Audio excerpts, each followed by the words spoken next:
Welcome back, everyone, to Grifter or Gifted, the show where we dive deep into the lives of some pretty fascinating and often controversial figures. Yeah, trying to figure out, are they really changing the world or just, lining their pockets?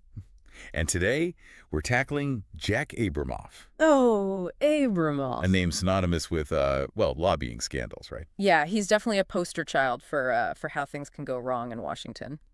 But before we jump into the whole scandal, let's back up a bit.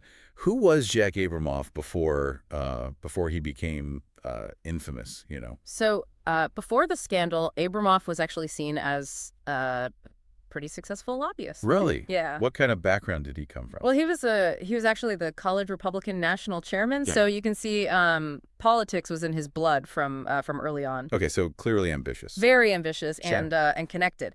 After that, he got his start in lobbying, working for Channel One News. Oh, yeah, Channel One. I remember those TVs in our classrooms.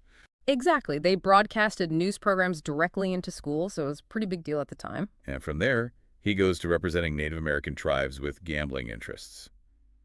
That seems like a pretty specific niche. It was 1995 when he made that move, and it was a really smart one. Native American casinos were booming, and Abramoff saw an opportunity to, cash in. Cashin is right. He's known for this extravagant, almost over-the-top lobbying style, right? Yeah. Skyboxes, lavish trips, expensive dinners. It was almost legendary. He had this restaurant, Signatures, where he'd wine and dine politicians. He'd take them on these incredible trips, like golfing in Scotland. It was all about cultivating relationships, but the ethics of it all is pretty questionable. Yeah, questionable might be an understatement. Yeah. Our sources definitely suggest he was blurring the lines between, lobbying and bribery. Oh, yeah. He worked closely with the Mississippi Band of Choctaw Indians and was instrumental in defeating a bill that would tax Native American casinos. So, he was getting results for his clients, but at what cost? And we can't talk about Abramoff without mentioning Tom DeLay, Right. Then House Majority Leader Tom DeLay. who considered Abramoff a close friend. They were very close. It makes you wonder about the level of influence Abramoff had. Oh, absolutely. I mean, having the ear of someone that high up in Congress, that's serious power. But like all good things, it seems, this all came crashing down. Yeah, the House of Cards eventually fell apart. What exactly led to his downfall? Well, he and his associate, Michael Scanlon, were accused of defrauding Native American tribes I don't know how much. an estimated $85 million. Wow. $85 million. That's unbelievable. It's a staggering amount. They had this scheme called Gimme Five, where they basically planned to inflate the value of Scanlon's lobbying firm and then sell it for a huge profit. So they were basically using these tribes to enrich themselves. Essentially, yes. And to make matters worse, they actually lobbied against some of their own clients Wait, why would they do that? to create problems for the tribe so they'd be more desperate for lobbying services and willing to pay more. It was incredibly manipulative. It sounds like something out of a movie. Yeah. It wasn't just them, though, right? Yeah. Other people got caught up in this. Oh, yeah. The scandal brought down a whole bunch of people, like Oh. Representative Bob Ney, who accepted favors from Abramoff.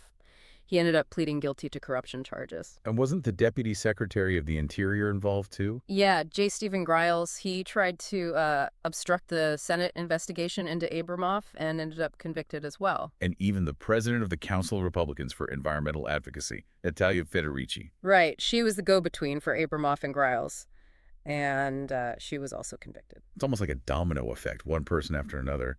And what about Congressman John Doolittle? I remember hearing his name connected to this somehow. His wife was getting paid by Abramoff's firm. So it seems like Abramoff had managed to weave himself pretty deeply into the political fabric. Deeply and dangerously. But ultimately, he couldn't outrun the consequences. No. In the end, he pleaded guilty to conspiracy, fraud, and tax evasion. He served time in prison. You'd think that would be the end of it, but Abramoff's story doesn't quite end there, does it? Not at all, and that's what makes his story even more intriguing. What happened after he got out? Well, we have to get to that in the next part. Okay, so prison wasn't the end for Jack Abramoff. What happened next? Well, this is where things get even more interesting. After serving his sentence, he went back to lobbying. What? He went right back to the world that got him into so much trouble. Yeah, it's pretty remarkable, actually. It seems the lure of the game was just too strong to resist. But hold on. Didn't we hear his side of the story in that Texas Tribune interview? What did he have to say for himself? Right. In that interview, he didn't really deny any wrongdoing, but he did sort of shift the blame onto the system itself. So he was saying everyone's doing it, so he's not really at fault. It's a bit more nuanced than that. He did acknowledge making mistakes, but he suggested that the lobbying system is inherently corrupt and that it almost encourages that kind of behavior. So he was a product of his environment. Is that what he's arguing? I think that's part of what he's getting at. He's basically saying, look, this is how the game is played in Washington. If you want a win, you have to play by these rules. But that's a pretty dangerous argument, isn't it? I mean, if everyone's just following a corrupt system, then how do we ever fix it? That's the million-dollar question, isn't it? Abramoff's case raises some really fundamental issues about how power and influence work, not just in politics, but in any system where there's a lot at stake. Okay, but let's step back for a second. Some of the stuff he did was just so over the top. $1 million skyboxes, golf trips to Scotland. How can you even justify that as lobbying? Yeah, the sheer extravagance of it all is pretty mind-boggling. It's almost hard to fathom how anyone could think that was normal or acceptable. I mean, come on. Free trips, fancy dinners, lavish gifts. Who wouldn't feel obligated to return the favor? That's exactly the point. It's about creating a sense of obligation, of indebtedness. It's a subtle form of manipulation, but it can be incredibly effective. So if we're talking tactics, what do you think was Abramoff's most effective strategy? Was it the gifts, the connections, or something else entirely? To me, the most impressive or perhaps disturbing aspect of his operation was how intricate and extensive it was. He didn't just rely on one tactic. It was a whole ecosystem of influence, cultivating relationships, exploiting loopholes, even lobbying against his own clients for personal gain. Okay, that's just messed up. But I have to admit, you have to admire his, well, I guess you could say his strategic brilliance. He was certainly a skilled operator. There's no doubt about that. He understood the system inside and out and knew how to work it to his advantage. But strategy without ethics is a recipe for disaster, and Abramoff is a prime example of that. So we've talked about his rise to power, his methods, and his eventual downfall. But I'm still stuck on this question of his motivation. Do you think he ever saw himself as the bad guy? It's hard to say for sure. In some interviews, he seems genuinely remorseful. But in others, it feels more like he's deflecting blame and trying to save face. It's hard to tell what's genuine and what's calculated. Which brings us right back to our central question. Grifter or gifted? Was he a visionary who lost his way or a con artist from the very beginning? It's tempting to label him one or the other, to put him neatly into a box. But the truth is probably much more complicated than that. Maybe he started out with good intentions, but the allure of power and money corrupted him. Or maybe he was always a master manipulator, playing a role to get what he wanted. I guess that's what makes this whole story so fascinating, right? It's not black and white. There's so many shades of gray. Absolutely. And I think that's the real takeaway from a deep dive like this. It's not about easy answers or simple judgments. It's about wrestling with complexity, acknowledging nuance, and accepting that sometimes the truth is messy and ambiguous. So as we wrap up this part of our deep dive, I want to turn to you, our listeners. Has your opinion of Jack Abramoff changed at all? Do you see him as a product of a corrupt system or a rogue actor who took advantage of it? And, most importantly, what can we learn from his story that might help us navigate our own ethical challenges? Those are some big questions. It's easy to get lost in the weeds with a story like Abramoff's, but what can we, the average person, take away from all of this? Yeah, it's a good question. I mean, most of us aren't, lobbyists or politicians, right? Right. So how does this relate to our everyday lives? Well, I think the biggest lesson here is the importance of critical thinking. Don't just take things at face value. Especially when it comes to people in positions of power. Right, exactly. Always question their motives, look closely at their actions, and don't be afraid to, consider different perspectives. It's about being an informed and active participant, right? Not just passively accepting whatever we're told. Exactly. Remember, Abramoff was known for his charm, his ability to persuade people. He was really good at creating these narratives, these stories that people wanted to believe.